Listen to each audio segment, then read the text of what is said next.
सासू माँ की नई सहेली। प्रिया किचन में चाय बना रही होती है और सुमन ड्राइंग रूम में बैठकर मजे से टीवी देख रही होती है। तभी दरवाजे की घंटी बजती है। प्रिया, जरा देखना तो कौन आया है। देखती हूँ मम्मी जी। प्रिया दरवाजा खोलती है तो सामने पड़ोस वाली विमला आंटी खड़ी होती है। नमस्ते आंटी जी, कैसी हैं आप?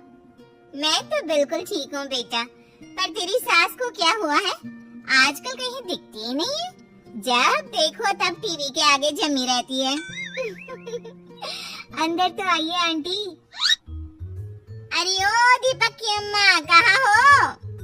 अरे विमला, आओ आओ, क्या बात है, बड़े दिन बाद याद आई तुम्हें मेरी। मैं तो हमेशा ही तुम्हें याद करती हूँ, पर तुम ही गायब रहती हो और आजकल तो बाहर भी नहीं आती जाती। तबीयत तो ठीक है ना तुम्हारी? अरे तबीयत को क्या होना है, इस उम्र में तो कुछ ना कुछ लगा ही रहता है। मेरी छोड़ो, तुम ये बताओ कि क्या चल रहा है गली मोहल्ले में। तुम गली मोहल्ले की छोड़ो, चल तो तुम्हारे पड़ोस में रहा है। तुम्हारी नई सहेली आई है। मेरी कौन सी नई सहेली? मैं तो यहाँ बस तुमसे बातचीत कर लेती हूँ या फिर बाजू वाली शर्मा की बहू से दो चार बातें कर लेती हूँ। इसीलिए तो कहा कि तेरी नई सहेली आई है। अब कोई पड़ोस में आया है तो बात तो होनी ही है। कम से कम इसी बहाने हमारा भी एक ग्रुप बन जाएगा। फिर सब मिलकर अपनी बहुओं की शिकायतें किया करेंगे। दोनों हंसने लगते हैं। तभी प्रिया चाय लेकर आती है और सामने टेबल पर रख देती है। दोनों चाय पीती हैं और बातें करते हैं। चलो मैं चलती हूँ, अब कल मिलते हैं। राम राम। अगले दिन प्रिया किचन में कुछ काम कर रही होती है और सुमन आराम से सोफे पर बैठकर मटर छील रही होती है। तभी डोरबेल बजती है। प्रिया दरवाजा खोलती है तो सामने उनकी नई पड़ोसन खड़ी होती है। जी, आप कौन? मैंने पहचाना नहीं। नमस्ते बेटा, मैं शारदा, आपके बगल वाले घर में अभी 2-4 दिन पहले ही शिफ्ट हुए हैं। ओह अच्छा। नमस्ते आंटी, अंदर आइए ना आप। देखिए तो मम्मी जी, आज कौन आया है। इतना कहकर प्रिया किचन में चाय बनाने चली जाती है। नई पड़ोसन को घर पे देखकर सुमन थोड़ा हैरान हो जाती है। नमस्ते बहन जी, मैं शारदा, आपकी नई पड़ोसन। अच्छा, आप हैं हमारी नई पड़ोसन। आइए आइए, और बताइए कैसी हैं आप? जी बिल्कुल ठीक हूँ। वो दरअसल घर पर छोटी सी पूजा रखवाई थी, बस उसी का प्रसाद देने चली आई। सोचा इसी बहाने नए पड़ोसियों से भी मुलाकात हो जाएगी। ये तो बहुत अच्छा सोचा आपने। सुमन प्रिया को आवाज लगाती है। अरे ओ बहू, जरा चाय पानी का तो आके पूछ लो। ये आजकल की बहुएं भी ना, जब तक बोलो नहीं तब तक कुछ नहीं करेंगी। आई मम्मी जी। प्रिया चाय लेकर आती है। दोनों बैठकर चाय पीती हैं और खूब सारी बातें करती हैं। अच्छा बहन जी, अब मैं चलती हूँ, फिर मिलते हैं। अब तो आना जाना लगा ही रहेगा। शारदा के जाने के बाद प्रिया किचन से बाहर आती है। क्या बात है मम्मी जी, आप दोनों को देखकर तो लगा ही नहीं कि पहली बार मिल रही हो। आप दोनों तो बिल्कुल बिछड़ी हुई सहेलियों की तरह बातें कर रही थी। अरे जब दो औरतें मिल जाती है ना, तो बातें अपने आप ही निकल आती है। अब तू अपने काम पर ध्यान दे, बातों पे नहीं। ऐसे ही कुछ दिन बीत जाते हैं। अब सुमन और शारदा अच्छी सहेलियां बन गई होती हैं। दोनों एक साथ मंदिर जाती, मार्केट जाती और कभी कभी तो विमला भी इनके साथ मिलकर खूब हंसी ठिठोली करती। एक शाम तीनों बैठकर सुमन के घर पर चाय पी रही होती है कि तभी बहुत तेज बारिश शुरू हो जाती है। सुमन जोर से प्रिया को आवाज लगाती है। प्रिया, ओ प्रिया, देख कितनी तेज बारिश हो रही है। जाके छत से सारे कपड़े ले आ, नहीं तो सब भीग जाएंगे। सुमन 2 बार आवाज लगाती है लेकिन प्रिया का कोई जवाब नहीं आता। शायद प्रिया कुछ काम कर रही है, इसीलिए कुछ जवाब नहीं दे रही। अरे काहे का रही होगी महारानी। तभी प्रिया बीमार हालत में अपने कमरे से बाहर निकलती है। हाँ मम्मी जी, क्या हुआ?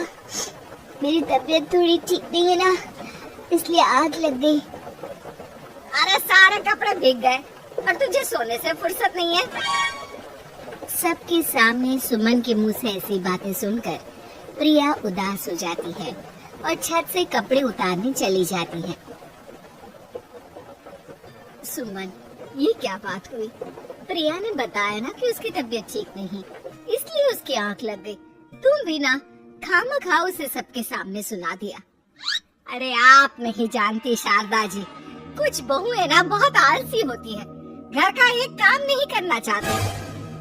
ऐसा नहीं है सुमन, तुम्हारी बहू तो बहुत प्यारी है, तुम्हारी सारी बात भी तो मानती है। हाँ सुमन, तुम प्रिया के बारे में ऐसा क्यों सोचती हो?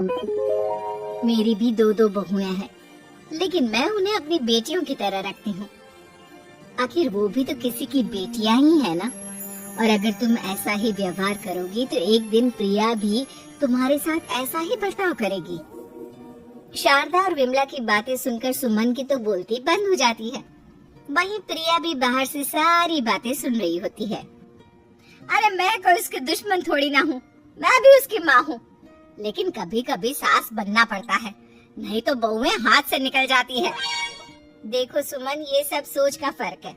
अगर तुम ये सोचोगी तो कभी प्रिया को अपनी बेटी नहीं बना पाओगी। इतना कहकर शारदा और विमला वहाँ से चली जाती हैं और सुमन अकेले बैठकर उनकी बातें सोचने लगती है। अगले दिन प्रिया और दीपक अपने कमरे में बैठकर बात कर रहे होते हैं और सुमन उनके कमरे के बाहर कुछ काम कर रही होती है और उन दोनों की बातें सुन लेती है। दीपक, तुम्हें पता है हमारे पड़ोस में जो शारदा आंटी है ना, बहुत अच्छी है। अच्छा, ऐसा क्या हो गया जो तुम्हें वो इतनी अच्छी लगने लग गई? कुछ खास नहीं, बस कल जब मम्मी जी मुझे सबके सामने सुना रही थी तो शारदा आंटी ने मेरा साथ दिया। मैं तो सच में हैरान ही रह गई थी जब उन्होंने मम्मी जी को मुझसे ऐसा बर्ताव करने के लिए मना किया। अच्छा, फिर क्या हुआ?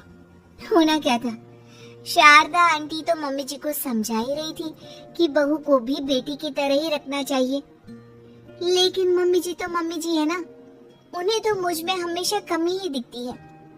काश मुझे भी शारदा आंटी जैसी सास मिली होती जो मुझे भी अपनी बेटी जैसी समझती।